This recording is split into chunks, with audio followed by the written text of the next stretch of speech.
السلام علیکم، میں ہوں حبیب اکرم اور آپ دیکھ رہے ہیں پروگرام نقطہ نظر۔ مجیب الرحمان شامی صاحب ہمارے ساتھ موجود ہیں اور آج شامی صاحب کے ساتھ جن موضوعات پر گفتگو ہو رہی ہے پہلے ڈال لیتے ایک نظر ان پر۔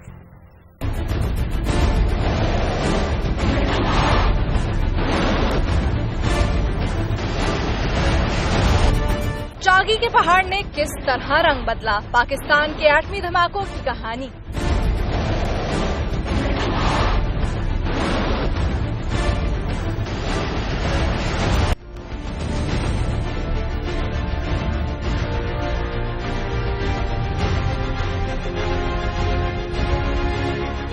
محسود طالبان نے تحریک طالبان پاکستان کو جرائم پیشہ قرار دے کر علیحدگی اختیار کر لی۔ نئے گروپ کی قیادت خان سید سجنا کے پاس ہوگی۔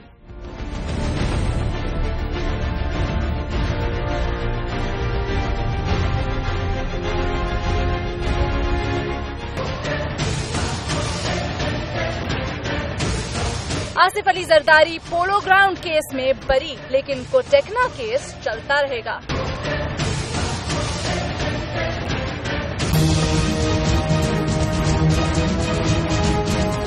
پیمرا کے پرائیویٹ ممبرز کا اجلاس، جیو کی بندش کے لیے عمل درآمد کمیٹی بنانے کا اعلان۔ آج یوم تکبیر ہے اور یوم تکبیر ہی ہمارا سب سے پہلا موضوع ہے، اور یہ میرا اعزاز ہے کہ میں شامی صاحب کے ساتھ بیٹھا ہوں جنہوں نے یوم تکبیر کا نام بھی آپ ہی نے سلیکٹ کیا تھا۔ اور شامی صاحب، you are privy to so many things. جب ایٹمی دھماکے ہو گئے جی اور اگلے سال کی سالگرہ منانے کا مرحلہ درپیش تھا تو سوچا گیا کہ اس دن کا کوئی نام ہونا چاہیے۔ تو وزیر اعظم نواز شریف صاحب نے اس وقت ایک کمیٹی بنائی جس کا میں چیئرمین تھا، اور اس میں ہمارے کئی دوسرے دوست بھی شامل تھے۔ پرویز رشید صاحب پی ٹی وی کے چیئرمین تھے، وہ بھی تھے۔ یوسف بیگ مرزا صاحب جو تھے وہ سب پی ٹی وی کے احمدی تھے۔ تو اس کمیٹی نے بہت غور و خوض کے بعد یہ بات مشتہر کی کہ لوگ نام تجویز کریں۔ تو لوگوں نے بہت بھاری تعداد میں نام تجویز کیے، اور ان ناموں میں پھر اتفاق رائے سے جو نام چنا گیا وہ یوم تکبیر تھا۔ تو پی ٹی وی کے خبر نامے میں مجھے کہا گیا کہ آپ ہی اس کا اعلان کریں۔ تو خبر نامے میں نے ہی، میری آواز ہی میں اعلان ہوا کہ اس کا نام یوم تکبیر ہوگا۔ اب کئی لوگوں نے یہ نام تجویز کیا تھا، ان کو سرٹیفکیٹ بھی دیے گئے۔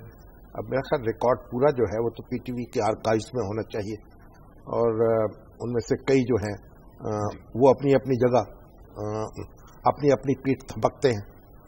ان میں ایک مشتبہ رفیق بھی ہیں، وہ ہر وقت پیغام بھیجتے رہتے ہیں، اور آج بھی انہوں نے کوئی تقریب کی ہے۔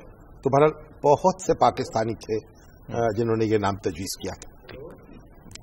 اور یہ جو 28 مئی ہے جس دن پاکستان نے دھماکے کیے، اور 6 دھماکے، اور پاکستان بھی ایک نیوکلیر کلب میں یوں کہنا چاہیے کہ گھسنے میں کامیاب ہو گئے، دروازہ توڑ کر، اور بھارت سے ایک قدم آگے جا کے کھڑا ہوا، پیچھے نہیں۔ بالکل۔ تو بہرحال قوم کا جوش و خروش دیدنی تھا، اور یہ دن جو تھا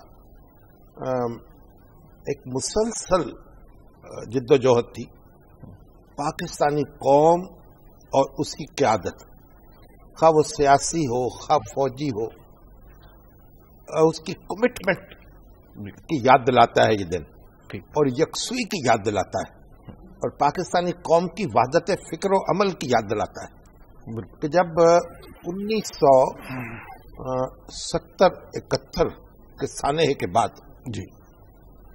جب سقوط ڈھاکہ ہوا تو اس وقت ذوالفقار علی بھٹو صاحب نے اقتدار سنبھالا اس پاکستان کا جسے ہم اس وقت مغربی کہتے تھے، اور آج یہی پاکستان ہے سب کچھ ہمارے لیے۔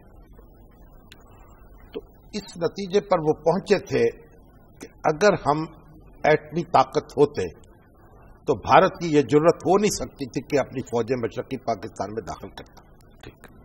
تو اس شر میں سے یہ خیر برآمد ہوئی کہ یہ ارادہ ہوا کہ پاکستان کو ایٹمی قوت بنایا جائے، اور پہلا اجلاس اس کے بعد ملتان میں غالباً ہوا جس میں پاکستان سائنٹسٹ اکٹھے کیے گئے اور یہ فیصلہ کیا گیا کہ ہم پاکستان کو ایک ایٹمی طاقت بنائیں گے.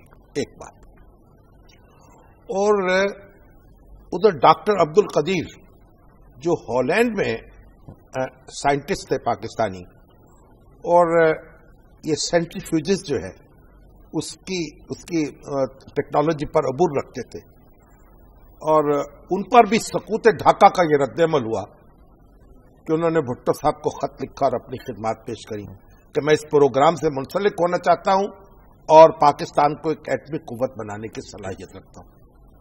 تو یہ جو یہ ہوتا ہے نا، اقبال نے کہا ہے اگر عثمانیوں پہ کوہ غم ٹوٹا تو کیا غم ہے کہ خون 100,000 انجم سے ہوتی ہے سحر پیدا.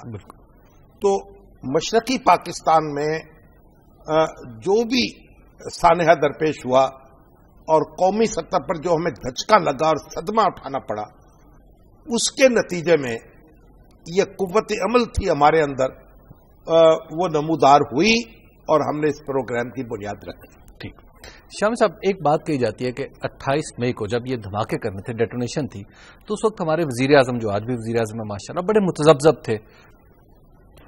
نہیں، میں ان لوگوں میں سے نہیں ہوں. نواز شریف صاحب کی عادت ہے کہ بعض اوقات وہ فیصلہ کر لیتے ہیں، اچھا، لیکن اس کا اعلان نہیں کرتے. مختلف لوگوں سے وہ ٹٹولتے رہتے ہیں اور پوچھتے رہتے ہیں.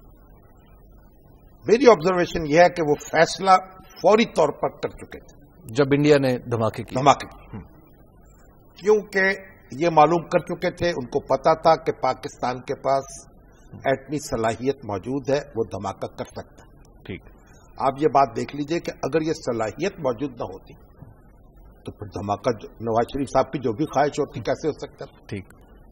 اور انڈیا کے ہمارے کئی دوست سمجھ رہے تھے، اڈوانی صاحب بڑا للکار رہے تھے کہ یہ بلف ہے پاکستان کا اور اس کے پاس کوئی صلاحیت نہیں ہے. تو نواز شریف صاحب نے امیڈیٹلی یہ فیصلہ کیا، لیکن اعلان نہیں کیا اور تیاریوں میں لگ گئے. ٹھیک. اور ایک بات، دوسری بات میں آپ سے یہ کروں کہ بھٹو صاحب اقتدار سے رخصت ہوئے اور یہ بات کہی جاتی ہے کہ ان کو اقتدار سے الگ کیا گیا اس پہ ایٹمی پروگرام کی وجہ سے. جی. اور کہا جاتا ہے کہ کسنجر نے ان کو دھمکی دی تھی اور کہا تھا کہ ہم آپ کی ایک ہاریبل ایگزامپل بنا دیں گے. میں نے بہت تحقیق کی ہے، بہت قریت پڑتال کی ہے، مجھے کوئی ڈائریکٹ ایویڈنس، براہ راست ایویڈنس اس کی نہیں مل سکی، اس دھمکی کی. کسنجر لاہور میں ذوالفقار علی بھٹو صاحب سے ملے اور انہوں نے ان سے یہ کہا کہ دیکھیے اب ڈیموکریٹ آنے والے ہیں، یہ الیکشن ہونے والا ہے. اس میں نظر آ رہا تھا ریپبلکنس ہار جائیں گے. ٹھیک. تو ڈیموکریٹس آ جائیں گے، جب وہ آئیں گے ان کی بڑی ٹف لائن ہوگی اس معاملے میں اور ان سے آپ کو ڈیل کرنا پڑے گا اور آپ کو بہت مشکل ہوگی. ٹھیک. یہ بات انہوں نے کہی تھی. جی. اور اس کے علاوہ کسی اور دھمکی کی کوئی نظیر یا کوئی ثبوت میں نہیں ڈھونڈ سکا. ابھی وقت آ گیا ایک بریک کا، بریک کے بعد گفتگو یہیں سے آگے بڑھاتے ہیں. آپ دیکھتے رہیے نقطہ نظر.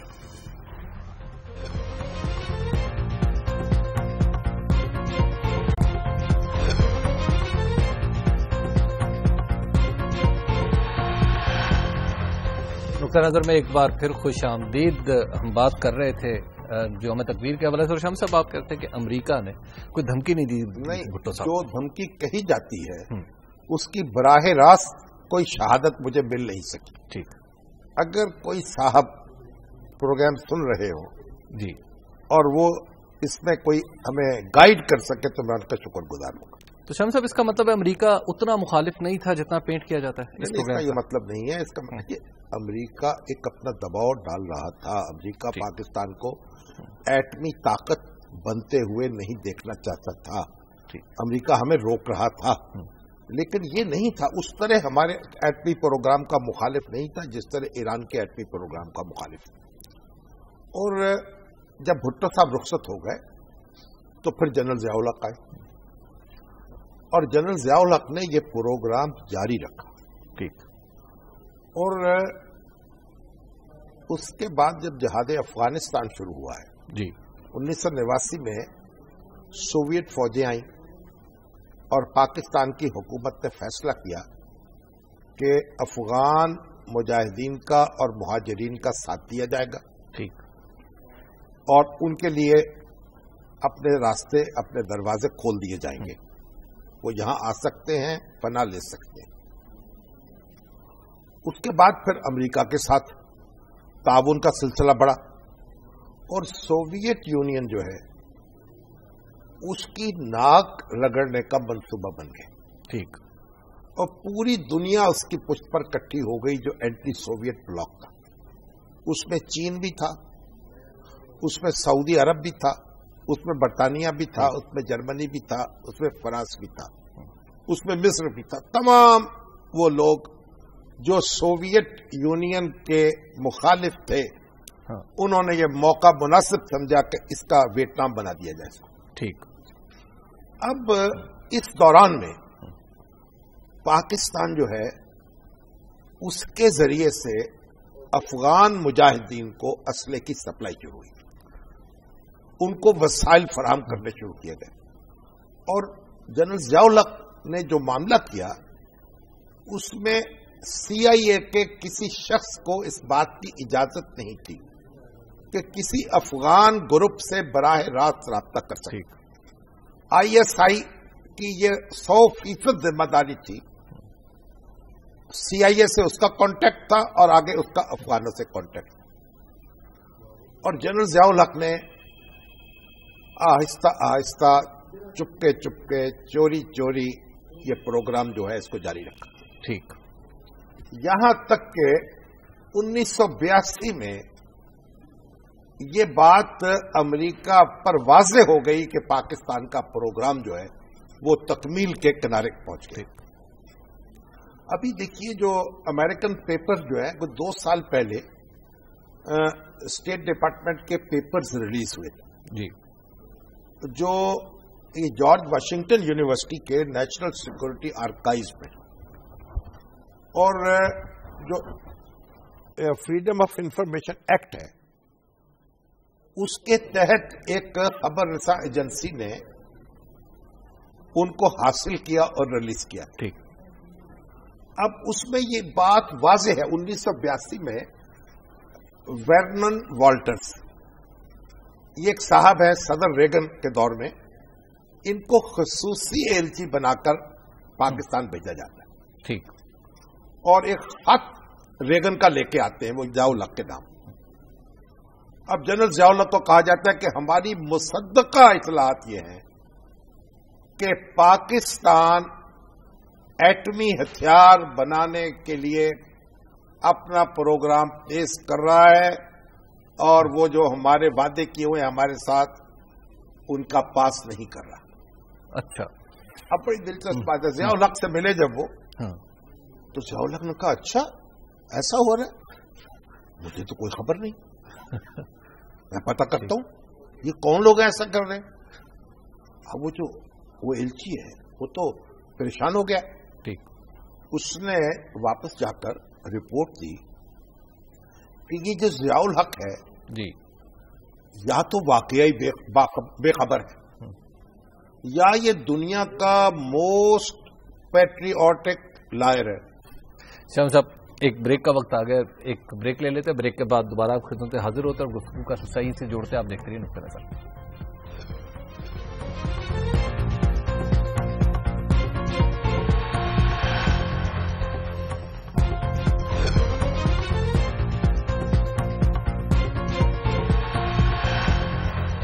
نقطہ نظر میں ایک بار پھر خوش آمدید۔ شاہ صاحب آپ بتا رہے تھے کہ وہ سفارت پہنچی ضیاء الحق صاحب کے پاس، جی، اس نے امریکن ایلچی کے یہ جو الفاظ ہیں وہ تاریخ کے صفحات پر ثبت ہو چکے ہیں، موسٹ پیٹریوٹک لائر، واہ، انتہائی محب وطن جھوٹا یا انتہائی جھوٹا محب وطن کہہ لیجیے۔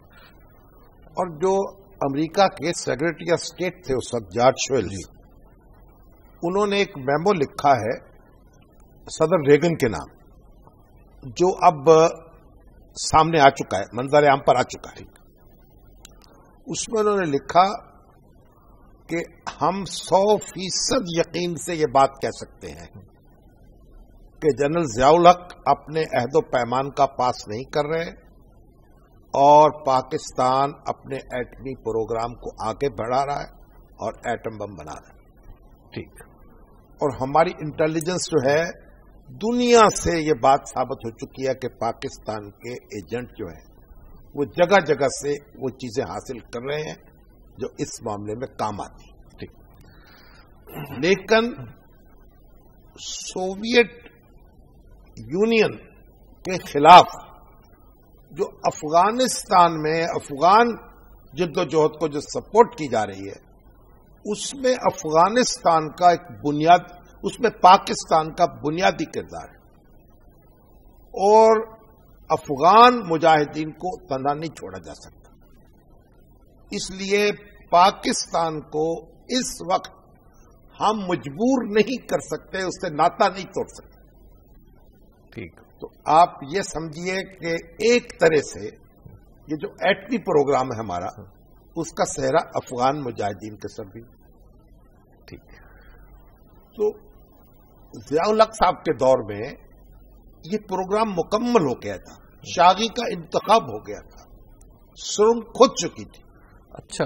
اور وہاں یہ سب تیاری مکمل ہو گئی. تو جنرل ضیاء الحق نے فیصلہ بھی کیا تھا کہ دھماکہ کر دیا جائے، لیکن پھر راستہ انہوں نے ہاتھ روک لیا. ٹھیک. جنرل ضیاء الحق نے اس کی تکمیل کی، بھٹو صاحب نے اس کی بنیاد رکھی اور نواز شریف صاحب نے اس کا دھماکہ کیا، اس کو اعلان کیا اور دنیا کو بتا دیا. شاہ صاحب، ایک کہا جاتا ہے کہ ایک کریڈٹ اوریجنلی کس کا ہے؟ سائنسدانوں کے درمیان بھی ایک چپکلش کسی کیفیت ہے. ڈاکٹر عبد القدیر کا رول بنیادی ہے. ٹھیک. باقی تو آپ دیکھیے کہ ایٹامک انرجی کمیشن جو ہے، پھر اس کے اندر جو ان کے شرکاء ہیں، وہ سب اپنی اپنی جگہ انہوں نے کنٹریبیوٹ کیا ہے. لیکن ڈاکٹر عبد القدیر کا جو کردار ہے وہ روح ہے اس کی. ٹھیک. اگر وہ نہ ہوتے اور یہ سینٹریفیوجز کی ٹیکنالوجی آپ کے پاس نہ ہوتی تو آپ اس طرح یہ جو تھا اچیومنٹ نہیں کر پاتے. ٹھیک. تو شاہ صاحب، ایک آدمی کو آپ کس کو کریڈٹ دیں گے؟ ایک آدمی پاکستانی قوم کو. ٹھیک. کہ پاکستانی قوم کے جو لیڈرشپ ہے، جی، سول ملٹری، سب نے یکسو ہو کر اس پروگرام کو آگے بڑھایا. اور یہ ہمیں ڈاکٹر عبد القدیر بھی اسی قوم کے فرزند ہیں اور ذوالفقار علی بھٹو بھی اسی قوم کے لیڈر تھے جی، اور جنرل ضیاء الحق بھی اسی قوم کے جرنیل تھے اور نواز شریف صاحب بھی اسی قوم کے سپوت تھے. شاہ صاحب، آج میاں نواز شریف صاحب نے لاہور میں ایک تقریب سے خطاب کیا. انہوں نے کہا کہ یوم تکبیر پہ کہا کہ لانگ مارچ والے کچھ لوگ ہیں جو پاکستان کی ترقی کا پہیہ الٹا چلانا چاہتے ہیں، میٹرو روکنا چاہتے ہیں. مگر یہ تو اب سیاسی معاملات ہیں، کیونکہ عمران خان صاحب جو ہیں جی، وہ اپنی تحریک چلا رہے ہیں، جلسے کر رہے ہیں، تو ظاہر ہے یہ سیاست ہو رہی ہے اور وزیر اعظم نے اپنے الفاظ میں اس کا جواب دیا ہے اور وہ اپنے طور پر اپنا کام کرنے کی کوشش کر رہے ہیں اور عمران خان صاحب اپنا کام کرنے کی کوشش کر رہے ہیں. تو اس لیے ہمیں اس سے کچھ گھبرانا نہیں چاہیے. دونوں اپنا اپنا کام کرتے رہیں، بس تصادم نہیں ہونا چاہیے. ٹھیک. شاہ صاحب، اگلے موضوع کی طرف چلتے ہیں اور وہ ہے طالبان کے اندر جو تقسیم ہوئی ہے کہ طالبان دو دھڑوں میں بٹ گئے ہیں. اب ہاں، ایک تو پہلے وزیرستان میں کچھ کارروائی ہوئی جی، اور اب ان کے درمیان ایک تصادم ہے. اصل میں جب مولوی فضل اللہ تحریک طالبان پاکستان کے سربراہ چنے گئے تھے جی، اسی وقت سے بہت سے لوگوں نے یہ کہا تھا کہ یہ تحریک جو ہے اب یکسو نہیں رہے گی. ٹھیک. کیونکہ اس کی بنیادی قوت ہے محسود، اور وہ کسی غیر محسود کی قیادت قبول کرنا ان کے لیے بہت مشکل ہوگا.